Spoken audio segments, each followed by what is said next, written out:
The morning sun cast long shadows across the high school parking lot as families gathered for the graduation ceremony. Robert Martinez adjusted his old army dress uniform one more time, checking that his medals were properly aligned. The fabric felt different now, looser around his shoulders than it had been 30 years ago when he first wore it with pride. His daughter Sarah walked beside him, her heels clicking on the pavement. She kept glancing at her father with a mixture of admiration and concern. "Dad, you really didn't have to wear the uniform. Tommy would understand if you just came in regular clothes." Robert shook his head firmly. "My grandson is graduating today. This is important.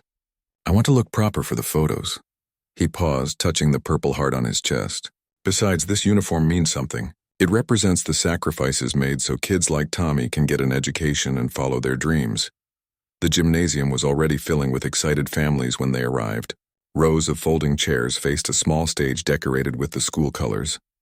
Balloons bobbed in the air conditioning, and the smell of coffee from the concession stand mixed with the nervous energy of proud parents. Robert found their seats in the middle section, his knees protesting as he settled into the metal chair. Around him, other families chatted excitedly, phones already out and ready to capture every moment. He noticed how everyone seemed so comfortable with technology now, while he still struggled to operate the camera on his phone. "I just want some good pictures of Tommy receiving his diploma," he told Sarah quietly.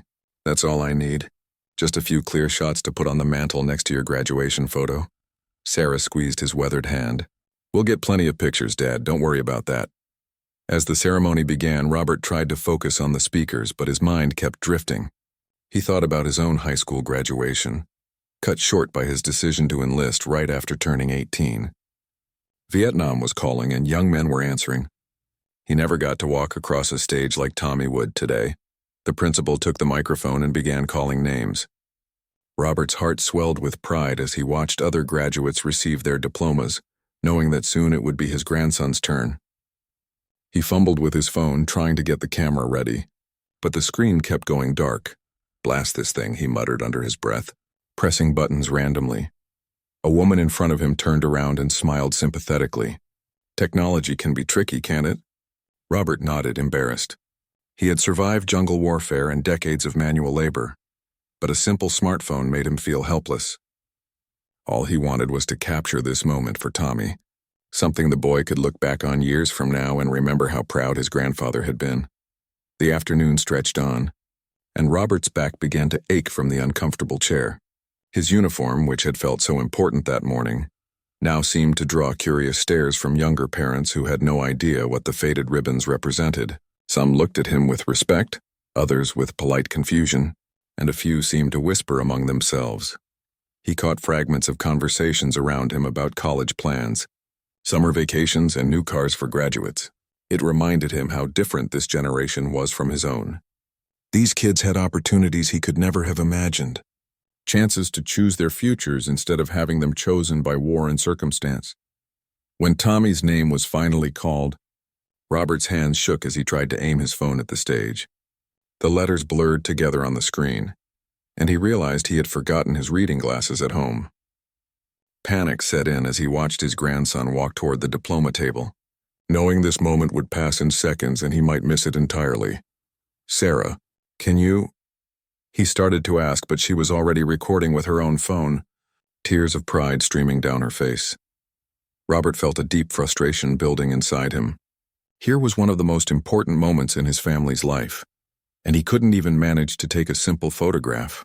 The uniform that had once made him feel strong and capable now seemed like a costume from a different era, worn by an old man who couldn't keep up with the modern world. As Tommy shook hands with the principal and posed for the official photographer, Robert lowered his phone in defeat. He would have to rely on other people's pictures, just like he had learned to rely on other people for so many things as he aged. The independence he had fought so hard to maintain was slipping away, one small failure at a time. After the ceremony ended, families poured out of the gymnasium in a sea of caps, gowns, and camera flashes. Robert stood slowly, his joints stiff from sitting in the uncomfortable chair for over 2 hours. The excitement around him felt overwhelming as graduates hugged their friends and posed for countless photos with their families. Tommy bounded over to them, his graduation cap askew and his grin stretching from ear to ear. "Grandpa, did you see me walk across the stage? Did you get a good picture?" Robert's heart sank. He forced a smile and patted his grandson's shoulder. "I saw every second of it, son. You looked real professional up there." He avoided mentioning the pictures, hoping Sarah would handle that part. "Let's get some family photos by the school sign," Sarah suggested, sensing her father's discomfort. "The lighting is perfect over there." As they walked toward the designated photo area, Robert noticed other families already gathered there, taking turns posing in front of the school's brick sign. Professional photographers moved through the crowd, offering their services while parents juggled multiple phones and cameras to capture every angle. An elderly woman approached Robert with a warm smile. "Excuse me, young man," she said, looking at his uniform. "Thank you for your service. My husband was in the army too during Korea." Robert nodded respectfully. "Thank you, ma'am. It was an honor to serve." The woman studied his medals more closely. "Is that a Purple Heart? You must have some stories to tell." "A few," Robert replied quietly. He had learned long ago that most people didn't really want to hear the actual stories, just the sanitized versions that made them feel good about supporting the troops. Tommy overheard the conversation and looked at his grandfather with new curiosity. "Grandpa, you never really talk about the war stuff. Mom said you were a hero." Robert felt uncomfortable with the attention. "I wasn't any more of a hero than anyone else who served. Tommy, we all did what we had to do." As they waited in line for photos, Robert watched the other families with their sophisticated cameras and natural ease with technology. A father nearby was using a tablet to take pictures, while simultaneously live-streaming the event to relatives who couldn't attend. Another mother had a professional-looking camera with a lens longer than Robert's forearm. When their turn came, Sarah handed her phone to another parent and gathered the family together. "Okay, Dad, you stand next to Tommy. This is going to be such a great picture." Robert positioned himself beside his grandson, trying to stand straight despite the pain in his lower back. He had worn this uniform to dozens of military ceremonies over the years, but now it felt heavy and foreign. The younger generation around them seemed to move through life so effortlessly, while he felt like he was constantly catching up. "Can you take a few more?" Sarah asked the volunteer photographer. "My dad's phone wasn't working earlier, and we want to make sure we have good ones."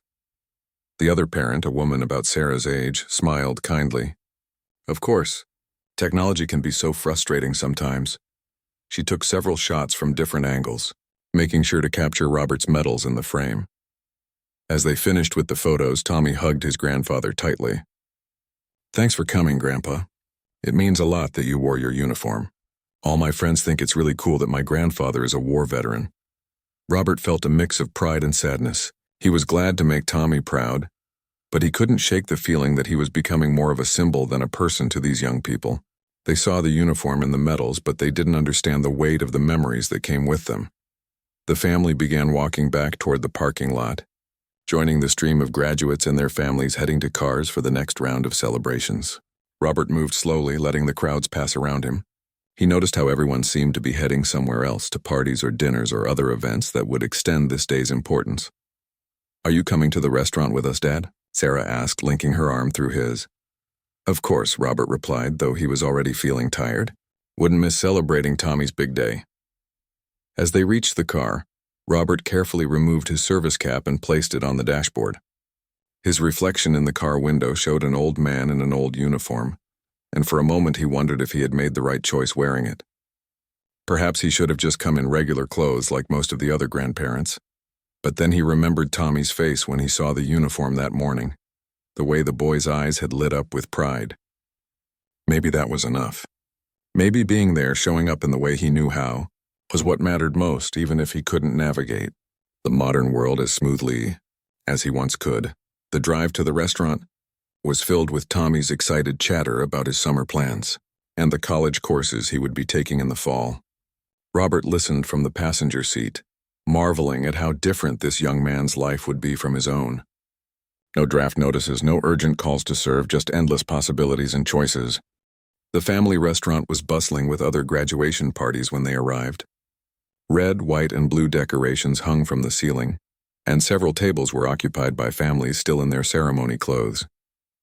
Robert felt more at ease here, surrounded by the comfortable chaos of a busy restaurant rather than the formal atmosphere of the school. They were seated at a corner booth, and Robert gratefully slid into the cushioned seat. His back had been aching since the ceremony, and the soft padding was a welcome relief from those metal folding chairs. Tommy sat across from him, still beaming with excitement, while Sarah settled in beside her son. "Order whatever you want, Tommy," Robert said, opening his menu. "This is your day." A young waitress approached their table, her eyes immediately drawn to Robert's uniform. "Thank you for your service, sir," she said respectfully before taking their drink orders.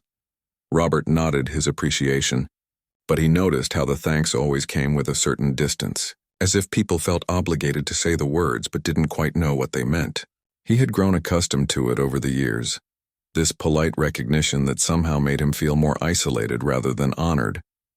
As they waited for their food, other diners occasionally glanced over at their table. Robert could see them noticing his uniform, probably wondering what war he had fought in and what stories those medals represented. Some looked curious, others respectful, and a few seemed uncomfortable, as if his presence reminded them of things they preferred not to think about. "Grandpa, tell Tommy about when you got that medal," Sarah encouraged. Pointing to the purple heart on his chest, Robert shifted uncomfortably. "That's not really dinner conversation, sweetheart." But Tommy leaned forward with genuine interest. "Come on, Grandpa. I've always wondered about your time in the Army. You never talk about it." Robert took a sip of his coffee, buying time. How could he explain to this bright, optimistic young man what it was really like? How could he describe the weight of memories that came with those pieces of colored ribbon and metal? "It was a different time, Tommy," he said finally. "We did what we had to do and we came home. That's the important part." The restaurant continued to buzz around them, filled with the sounds of celebration and family conversations. Robert noticed how easily the other families seemed to share their stories, their accomplishments, their plans for the future. Everything felt lighter for them, unburdened by the kind of experiences that made simple conversation complicated. Their food arrived, and the conversation shifted to safer topics like Tommy's summer job and his plans for college. Robert listened as his grandson talked about studying business, about internships and networking opportunities that would have been unimaginable when Robert was that age. "You know," Tommy said between bites, "my history teacher always said that veterans like you are living pieces of American history. She said we should ask more questions, learn more about what you guys went through." Robert felt a familiar tension in his chest. "Your teacher sounds like a good person, but some history is better left in the past." Sarah reached across the table and touched her father's hand. "Dad, you don't have to talk about anything you don't want to. We're just proud of you for serving." The word serving always sounded strange to Robert. It made what he had done sound noble and chosen, when the truth was much more complicated. He had been 18 years old, barely older than Tommy was now, when he found himself in a jungle on the other side of the world, doing things that still visited him in his dreams. As they finished their meal, Robert excused himself to use the restroom. Walking through the restaurant, he passed other tables filled with happy families celebrating their graduates.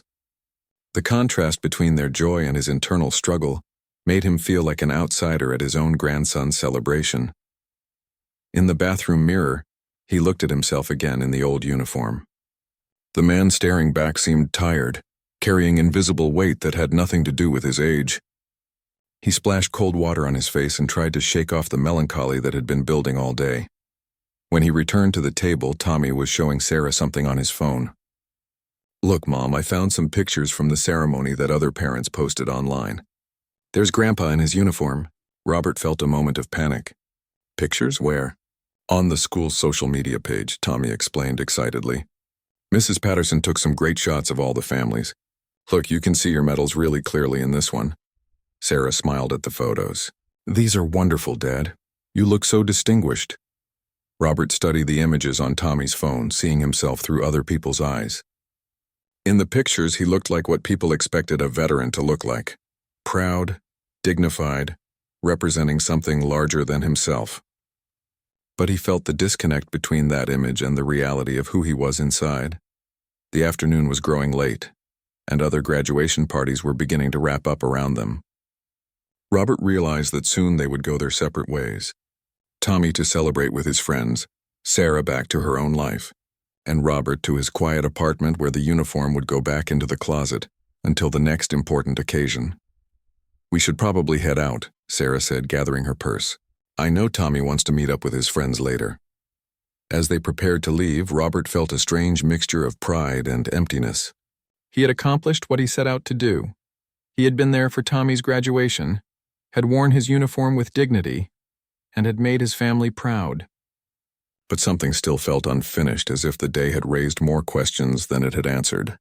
As they walked toward the restaurant exit, Robert noticed a man sitting alone at the bar area, also wearing a military uniform.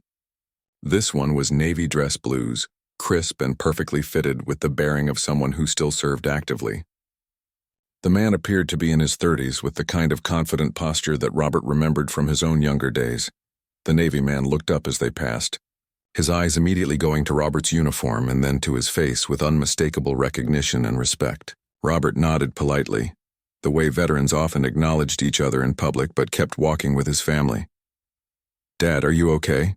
Sarah asked as they reached the parking lot. "You seem quiet." Robert paused beside their car, looking back toward the restaurant. "I'm fine, sweetheart.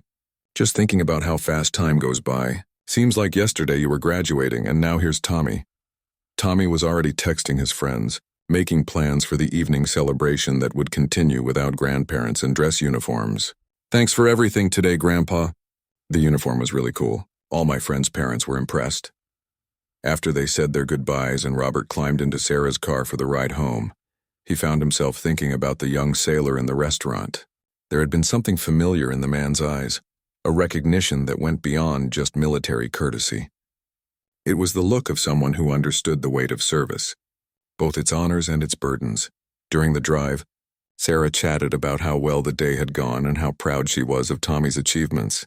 Robert listened with half his attention, while the other half drifted to memories of his own homecoming, when wearing the uniform had felt different. Back then, it had represented survival and completion, the end of something rather than a symbol to be displayed at family events. When they reached his apartment building, Sarah walked him to the door. "Are you sure you're all right, Dad?" "You've seemed a little off since lunch." Robert kissed his daughter's cheek. "I'm just tired, honey. It's been a long day and I'm not as young as I used to be." As Sarah drove away, Robert climbed the stairs to his second-floor apartment, his knees protesting with each step. The hallway was quiet, most of his neighbors either at work or settled in for the evening. His apartment felt especially small after the day's festivities, filled with the kind of silence that made memories echo louder. He carefully hung the uniform in his closet, taking extra care with the medals and ribbons. Each piece represented something specific, moments in time that had shaped him in ways he was still understanding decades later. The Purple Heart caught the light from the overhead bulb, and for a moment he was transported back to a humid jungle where everything had changed in an instant. Robert made himself a cup of coffee and sat in his favorite chair by the window, looking out at the street below. Other families were probably still celebrating, sharing stories and making plans, while he sat alone with thoughts he couldn't easily share with anyone. His phone buzzed with a text message from Sarah. "Thanks for making today so special. Dad, Tommy will never forget having his hero grandfather there." The word hero made him uncomfortable again. He typed back, "Glad I could be there. Love you both." As evening settled in, Robert found himself thinking about the young sailor again. There had been something in that brief moment of eye contact that suggested understanding, the kind that only came from shared experience. Most people looked at his uniform and saw a symbol, but other veterans saw the person underneath. He wondered what that young man's story was, what he had seen and done in service to his country. The newer generation of military personnel dealt with different challenges than Robert's generation had faced. But the fundamental experience of carrying responsibility for things larger than yourself remained the same. Robert pulled out an old photo album he kept on the side table, one filled with pictures from his Army days. Young faces stared back at him, men who had become brothers in circumstances none of them had chosen. Some had made it home, others hadn't, and all of them had been changed by the experience. He found a picture of himself in uniform, taken shortly after he had received the Purple Heart. The young man in the photograph looked confident and proud, But Robert could see something in his own eyes that hadn't been there in earlier pictures. It was the look of someone who had learned that the world could change in an instant, that safety was often an illusion, and that some responsibilities never ended. The apartment grew dark around him as Robert sat with the photo album, remembering not just the events of the day but the long journey that had brought him to this point. Tommy's graduation represented hope and possibility, the kind of future that his generation had fought to protect. But it also highlighted how different their worlds were, how the challenges he had faced seemed increasingly distant from the lives of people he loved most. A knock at his door interrupted his thoughts. Robert checked the clock and realized it was after 8 in the evening. He wasn't expecting anyone, and visitors were rare in his building. Moving slowly to the door, he looked through the peephole and was surprised to see the young sailor from the restaurant standing in the hallway. Robert opened the door cautiously, surprised to find the young Navy man from the restaurant standing in his hallway. The sailor had changed out of his dress blues into civilian clothes, but his military bearing remained unmistakable. "I'm sorry to bother you, sir," the young man said respectfully. "I'm Petty Officer Marcus Webb. I was at the restaurant earlier and noticed your uniform. I asked the hostess if she knew which direction you headed, and I've been driving around looking for you." Robert stepped back, puzzled but curious. "That's quite an effort to go to, son. What can I do for you?" Marcus shifted nervously, as if he wasn't entirely sure why he had tracked down this older veteran. "I saw your Purple Heart and the other decorations, sir. I could tell you were Vietnam era. My grandfather served there too, and..." He paused, searching for the right words. "I guess I just felt like I needed to talk to someone who might understand." Robert studied the young man's face, recognizing something familiar in his expression. It was the look of someone carrying weight they couldn't easily share with civilian friends or family. "Come in," he said, stepping aside. "Coffee?" Marcus entered the small apartment, his eyes taking in the modest furnishings and the military memorabilia that Robert had accumulated over the years.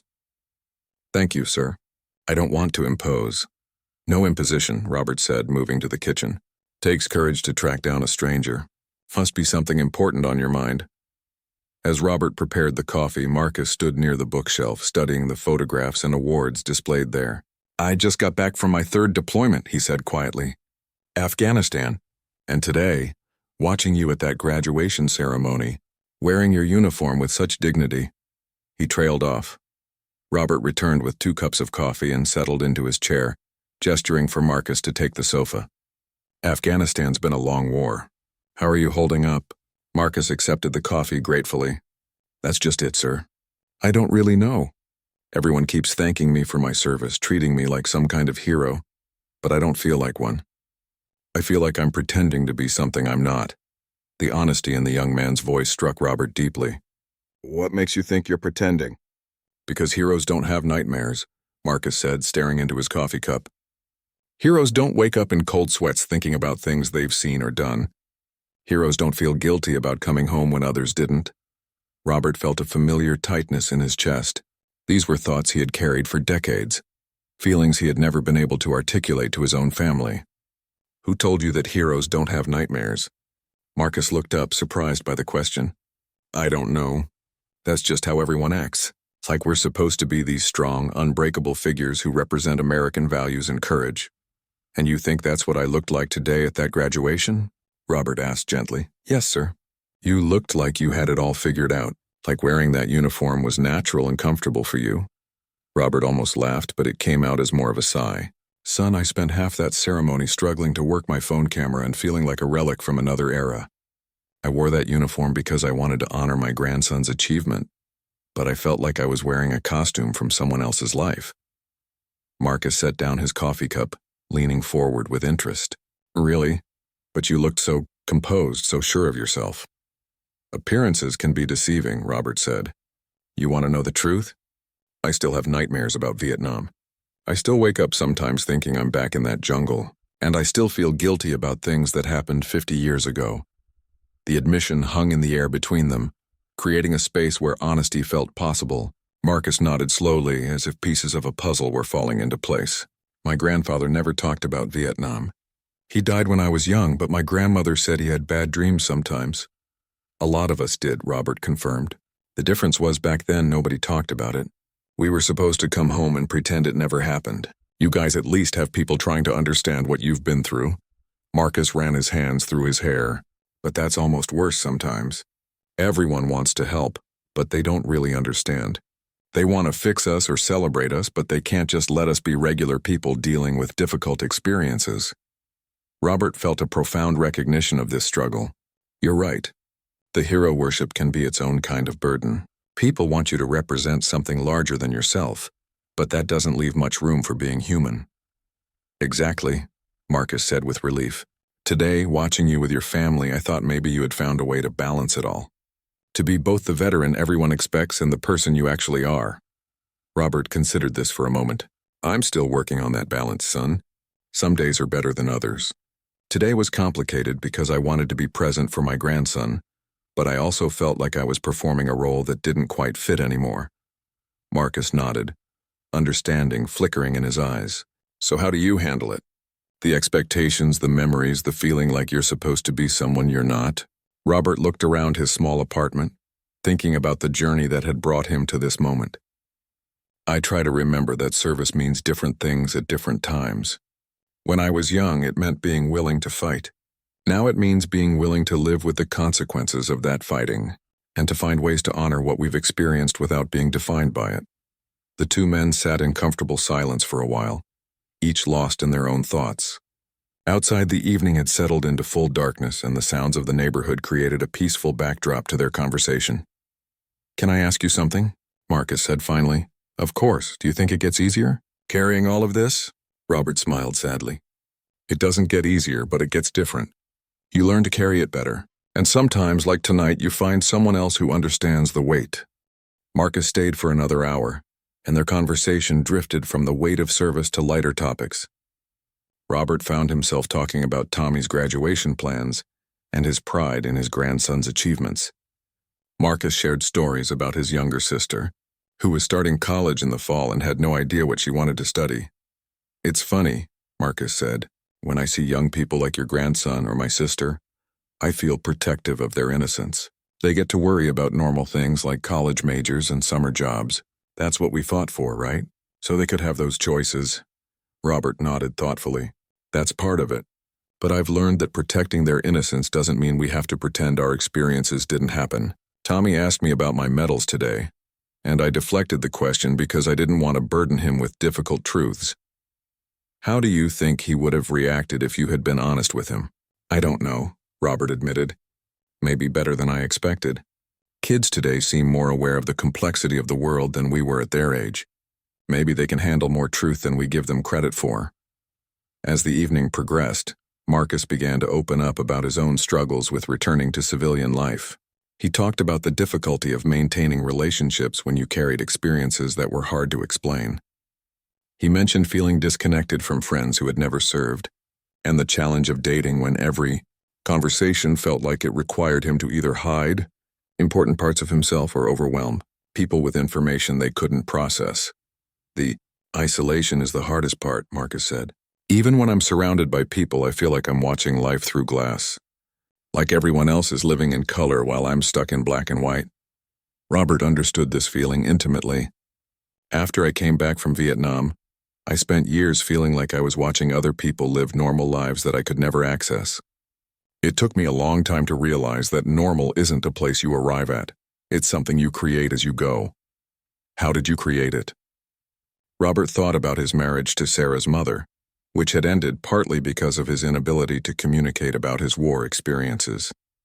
He thought about the years of hard work and quiet suffering, the gradual process of building a life that could accommodate both his memories and his hopes.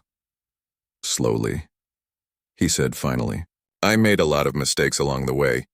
I thought I could compartmentalize everything, keep the war stuff separate from the rest of my life. But that doesn't work. It all bleeds together eventually. Marcus leaned back into the sofa, looking more relaxed than he had when he first arrived. My therapist keeps telling me that integration is the goal, not forgetting or moving on. But I'm not sure what that looks like practically. Integration, Robert repeated, testing the word. I like that better than getting over it or moving on. Those phrases always made it sound like the experience should disappear completely. Exactly. Like we're supposed to erase parts of ourselves to make other people comfortable. Robert stood up and walked to his bookshelf, pulling out the photo album he had been looking at earlier. Want to see something? Marcus joined him at the bookshelf as Robert opened the album to a particular page. This is me receiving the Purple Heart. I was 20 years old and I thought this moment would define the rest of my life. Marcus studied the photograph carefully. You look so young, but also older than your years, if that makes sense. It does. That's what combat does to you. It ages you in ways that have nothing to do with time. Robert turned the page to show more recent photos. This is from last year's Veterans Day parade. Same uniform, same medals, but a completely different person wearing them. You look more peaceful in the recent photo, Marcus observed. It took 45 years to get to that peace, Robert said. And it's not constant. Some days are still hard, but I've learned that the goal isn't to eliminate the difficult feelings, it's to make room for other feelings alongside them. Marcus nodded, studying both photographs. Can I ask what happened? How you got the Purple Heart? Robert closed the album gently. Shrapnel from a mortar attack. I was lucky. Others in my unit weren't. For years, I felt guilty about surviving when they didn't. I felt like I didn't deserve the recognition because I had just been in the wrong place at the wrong time. How did you work through the guilt? I'm still working through it, Robert said honestly. But I've learned that guilt isn't necessarily something you cure. It's something you learn to carry responsibly. I try to honor the memory of the men who didn't come home by living a life that's worthy of their sacrifice. Marcus was quiet for a long moment, processing this perspective. I never thought about it that way. I've been trying to figure out how to stop feeling guilty about surviving, but maybe the guilt isn't the problem. Maybe not. Maybe the problem is feeling like you have to carry it alone. The conversation was interrupted by Robert's phone buzzing with a text message. He glanced at it and smiled. It's from Tommy. He's sending me pictures from his graduation party with his friends.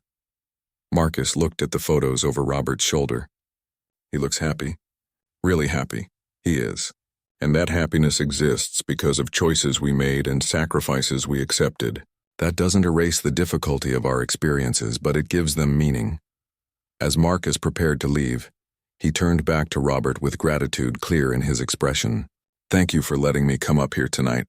I was feeling pretty lost after seeing you at the restaurant, and I'm not sure why I felt compelled to find you, but I'm glad I did. Robert walked him to the door. Sometimes we need to see that we're not alone in carrying difficult things. You helped me tonight too by reminding me that sharing our stories doesn't diminish us, it connects us. Marcus paused in the doorway. Would it be okay if I came back sometime? Maybe we could talk more about finding that balance you mentioned. I'd like that, Robert said sincerely. And Marcus? You don't have to figure everything out at once. Integration takes time. 3 weeks later, Robert found himself standing in front of his closet, looking at the army dress uniform hanging next to his everyday clothes. This time he wasn't preparing for a special occasion. Marcus had invited him to speak at a support group meeting for returning veterans, and Robert had surprised himself by saying yes. The drive to the community center gave him time to think about how much had changed since Tommy's graduation.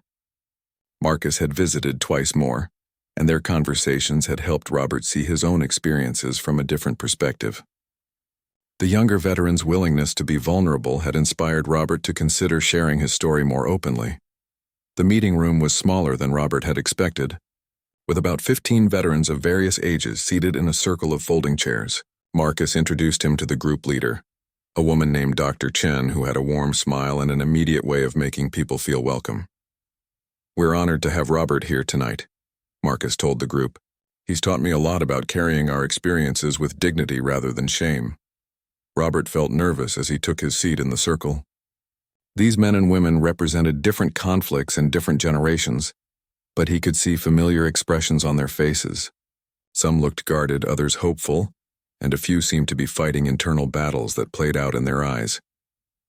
I'm not sure I have any wisdom to offer, Robert began, his voice steadier than he felt, but Marcus thought it might be helpful to hear from someone who's been carrying these experiences for a while. An older woman across the circle spoke up. How long is a while?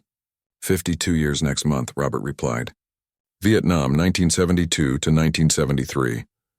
A younger man, probably in his 20s, leaned forward with interest. Do you still think about it? The war, I mean. Robert considered the question carefully. Every day. But not in the same way I did 20 years ago or even 5 years ago. The memories don't hurt less, but they hurt differently. They've become part of the story of who I am rather than the entire story. Dr. Chen nodded encouragingly. Can you tell us more about that distinction? For a long time, I thought I was either a victim of my war experiences or I had to pretend they didn't affect me at all. It took me decades to realize there was a third option. I could be someone who had been shaped by difficult experiences but wasn't defined solely by them. A woman in her 30s raised her hand tentatively. How do you explain that to people who haven't served? My family keeps telling me to move on, but they don't understand that it's not that simple. Robert felt a deep empathy for her struggle. That's one of the hardest parts. People want to help, but they often try to fix us or rush us through a process that doesn't have a timeline. I've learned to be more honest about what I need from the people who love me. What does that look like practically? Marcus asked. Well, just last week my daughter Sarah asked me again about my medals. This time, instead of changing the subject, I told her that I was proud of my service, but that some of the stories were difficult to share. I asked if she could be patient with me while I figured out how to talk about things I'd kept private for so long. How did she react? The younger man asked. Better than I expected. She said she didn't need to know everything, but she wanted to understand enough to support me better. We're taking it slowly, but it feels more honest than the silence I've maintained for decades. Dr. Chen smiled. That sounds like a beautiful example of setting boundaries while staying connected. Robert nodded. I'm still learning. Marcus has helped me realize that vulnerability doesn't make you weak, it makes you human, and people can't support us if we don't let them see who we really are. The conversation continued for another hour, with different group members sharing their own struggles and insights. Robert found himself moved by their courage in facing their experiences head-on, and he realized that this generation of veterans had resources and support systems that his generation had never had access to. As the meeting ended, several people approached Robert to thank him for sharing his perspective. The young woman who had asked about explaining things to family members lingered after the others left. Can I ask you something personal? She said. Of course. Do you think it's possible to have a normal family life while dealing with all of this? I'm engaged and I'm scared that my issues will ruin my relationship. Robert thought about his own failed marriage and the years of loneliness that had followed. I made a lot of mistakes with relationships because I thought I had to handle everything alone. If I could do it over, I would have been more honest about my struggles and more willing to accept help. Your fiancé loves you, right? She nodded. Then give them the chance to love all of you, including the parts that are healing. Don't make the decision for them about what they can and can't handle. As Robert drove home that evening, he felt something he hadn't experienced in years, a sense of purpose that wasn't tied to performance or appearance. Sharing his story had been difficult, but it had also been meaningful in a way that wearing his uniform to formal events had never been. When he reached his apartment, he found a text message from Tommy. Mom told me you spoke at a veterans meeting tonight. That's really cool, Grandpa.